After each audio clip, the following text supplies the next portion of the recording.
So in lab this week, we're going to be dealing with various different concentration units. So we're going to be dealing with molarity, which we're familiar with, right, which is moles of solute per liter of solution. And then a couple new units that we haven't really used that much in lab. The first one is percent by weight. So we can call that percent W divided by W. So that's weight by weight. And that can be defined as the number of grams of solute per 100 grams of solution. Okay. And then we can also talk about weight, percent by volume, which would be weight divided by volume. And that's grams of solute per 100 milliliters of solution. So notice the only difference here is the bottom unit, right, which is our either mass or volume. So I want to look at an example of how we convert between these. So let's say we have something that is 15%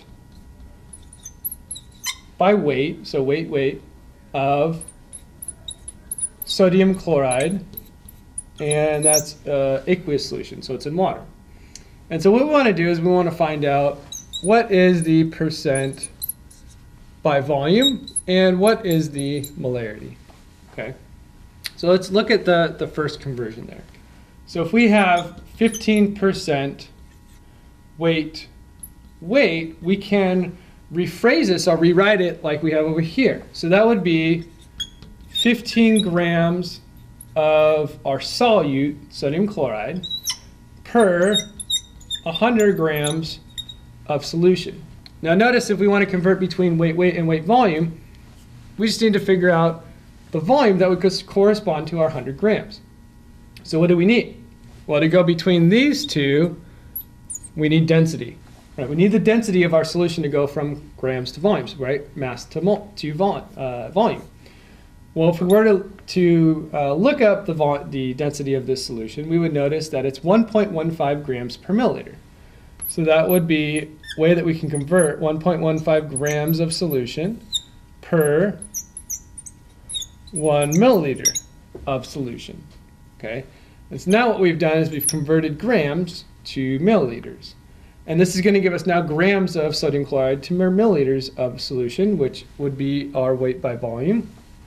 And so we would end up getting 17.2 grams NaCl per 100 milliliters of solution, which would be 17.2 weight volume percent sodium chloride. Okay. So to go between these two, we need to know the density. If we don't know the density, there's no way to relate those two. Okay. So we went ahead and we talked about converting between weight and weight volume. Now let's go ahead and convert to molarity.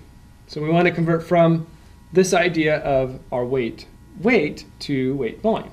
Okay. So let's start with what we know, right? Our 16 grams of sodium chloride per 100 grams of solution. Well, again, we need to get to a volume unit of our solution. So we would first want to convert, just like we did here, from our mass to volume. Okay, and then we would also notice that what we want to get to is the milliliters to liters. So then we just need to do one more conversion. That's going to convert our milliliters. So 1 milliliter is 10 to the negative 3 liters, right? That's what milli means. Okay, and so now we would get from milliliters to liters of solution. Okay. Well, the last step that we want to do is we want to convert our mass, right? We need mass of sodium chloride to moles of sodium chloride. Well, if we're going to do that, we can just use the molar mass of sodium chloride, okay? And the molar mass of sodium chloride would be 58.44 grams sodium chloride per mole of sodium chloride.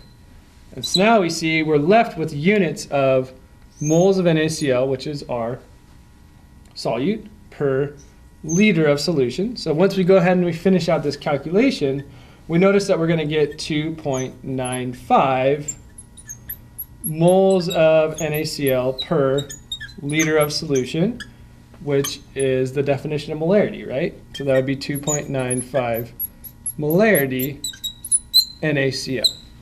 Okay.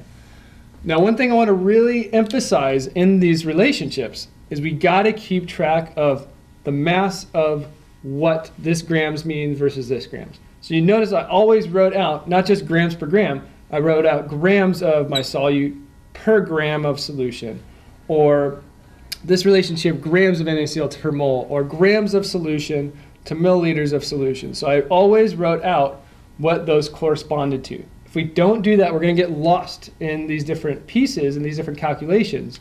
And we're going to mix up, well, maybe I used the density incorrectly, and I didn't think about it's the mass of the solution. I thought it was the mass of my solute or something. Okay, so we really want to keep track of these as you are working through these calculations as you prepare for lab this next week.